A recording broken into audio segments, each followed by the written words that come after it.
When people ask me how I craft my dark romances, they often expect me to talk about tropes, about enemies to lovers tension, about morally gray men with dangerous eyes, and women who mistake fire for warmth. But they do not realize is that, for me, dark romance does not begin with chemistry or even plot. It begins with fracture, with the quiet interior wound that has never been properly named, and with the part of a character that learned too early how to survive and never learned how to rest. Because I do not write darkness for aesthetic. I write darkness because I understand it. I have studied it in classrooms as an educator, in hallways as a child, and in my own reflection as an adult. And what I have learned is that trauma is not loud in the way movies make it loud. Trauma is adaptive. Trauma is intelligent. Trauma rewires the nervous system to interpret love as a threat and threat as a familiarity. And so when I sit down to craft a dark romance, the first question I ask is not, who will they fall for, but rather, what distorted version of love have they normalized? Every dark romance I build begins with psychological mapping. I construct a character's attachment style before I construct their wardrobe. I identify their core wound before I identify their aesthetic. Were they abandoned emotionally, even if someone stayed physically? Were they loved only when they were useful, quiet, brilliant, compliant? Did affection come with condition? Did safety require performance? And these questions are not surface details. These questions become architecture. If a character grew up in emotional inconsistency, they will crave intensity because intensity feels like attention. And if they were taught that conflict equals closeness, they will mistake vitality for passion. And if they were ignored, they will pursue the unavailable because longing feels more familiar than fulfillment. I do not create toxic dynamics randomly. I reverse engineer them from childhood blueprints. And I take it further. I ask, what does their body remember? Because the body remembers before the mind does. Does their jaw tighten when someone gets too close? Do they disassociate in arguments? Do they intellectualize feelings instead of experiencing them? I write physical responses into emotional moments because dark romance is not just about desire alone. It is about regulation and dysregulation. It is about what happens when two nervous systems collide. And when I craft dangerous love interest, I do not simply give him power or mystery. I dissect the origin of his control. Control is almost always fear dressed in armor. Men who dominate in my stories are not powerful because they are fearless. They are powerful because they are terrified of vulnerability. They learned early that softness was punished, so they converted tenderness into dominance. And that psychological conversion fascinates me. It becomes the spine of their character. And dark romance for me lives in the tension between craving and terror. The heroine wants to be seen, but seen means being exposed. And the hero wants connection, but connection means surrendering control. And so I engineer scenes that force micro-confrontations with these fears. A lingering touch that lasts too long, a confession that almost slips out, a silence that becomes unbearable.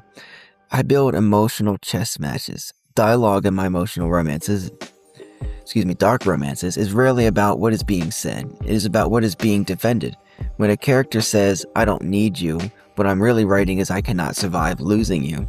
When someone pushes another away, I am dramatizing an eternal belief that intimacy equals annihilation. And this is where the density comes from. The romance is layered over psychology. And then there is obsession. Obsession in dark romance is often misinterpreted as mere possessiveness, but psychologically, obsession is an attachment distorted by insecurity. It is hyper-focus born from fear of abandonment. It is the mind attempting to secure certainty in uncertain emotional landscape. So when I write obsession, I write the anxiety beneath it. I write the spirals. I write the catastrophic thinking. I write the vulnerability that masquerades as intensity. I am deeply interested in the moral gray because morality becomes complicated when survival is involved. A character who manipulates may not be evil. They may be afraid. A character who withholds may not be cruel. They may be protecting a wound no one has been gentle enough to approach. That does not excuse behavior, but it does contextualize it. Dark romance to me is about context. The worlds I build often amplify emotional stakes. If the setting is elite, secretive, political, criminal, or socially constrained, it is not simply for aesthetic intrigue. It is to externalize internal tension. A high-pressure environment mirrors high-pressure attachment. A secret society mirrors hidden trauma. Power constructs mirror personal control battles, and my settings are psychological metaphors. And then I examine myself, because I cannot craft authentic darkness if I refuse to examine my own. I reflect on the parts of me that once confused love bombing for devotion, that once equated vitality with passion, the one that felt safest in chaos because calm felt unfamiliar. So writing dark romance is not just storytelling for me, it is an excavation. It is confronting patterns and resembling them on the pages with intention rather than confusion. And I ask, what would healing look like here? Not perfect healing, not sanitized redemption, but simply incremental awareness, because even in my darkest stories, there is evolution. A character may not become soft overnight, but they might pause before reacting. They might admit fear instead of masking it with arrogance. They might choose honesty once instead of manipulation. Growth in my dark romances is not linear. It is reluctant, it is messy, and it is human. And I also structure my pacing around psychological escalation. Attraction begins subtly, often through recognition rather than chemistry. They recognize each other's damage. They see something broken that looks familiar. And that recognition is electric because it feels like being understood without explanation. And from there, tension builds not just through proximity, but through emotional exposure. Every scene strips another layer. Every argument reveals another defense mechanism.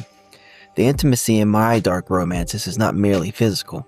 Physical intimacy becomes symbolic. It becomes a confrontation with trust. Who leads? Who yields? Who flinches? Who trembles? Who disassociates? I write these moments carefully because vulnerability in dark romance must feel earned, not decorative. And I am meticulous about power. Power shifts constantly. The one who appears dominant in public may unravel in private. The one who seems fragile may possess emotional clarity the other lacks. True darkness is not static villainy, it is imbalance slowly recalibrating. And I also consider generational patterns. Trauma does not begin with my characters, it precedes them. Family dynamics shape their internal narratives. If a character's parent modeled emotional withdrawal, they internalize the belief that love equals distance.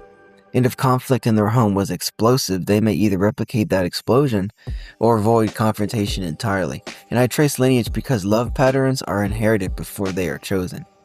So when my readers tell me my dark romances feel intense, it is because I do not write surface level conflict.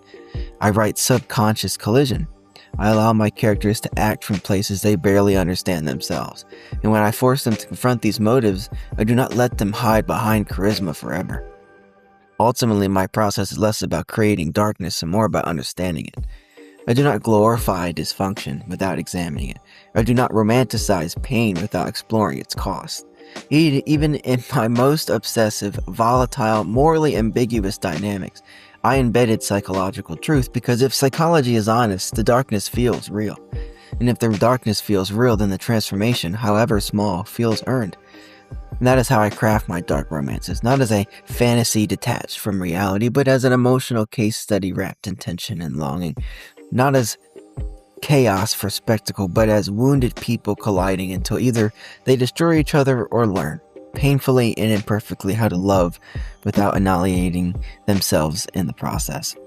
In that process, the slow dissection of fear, desire, control, and vulnerability is exactly where the story truly lives.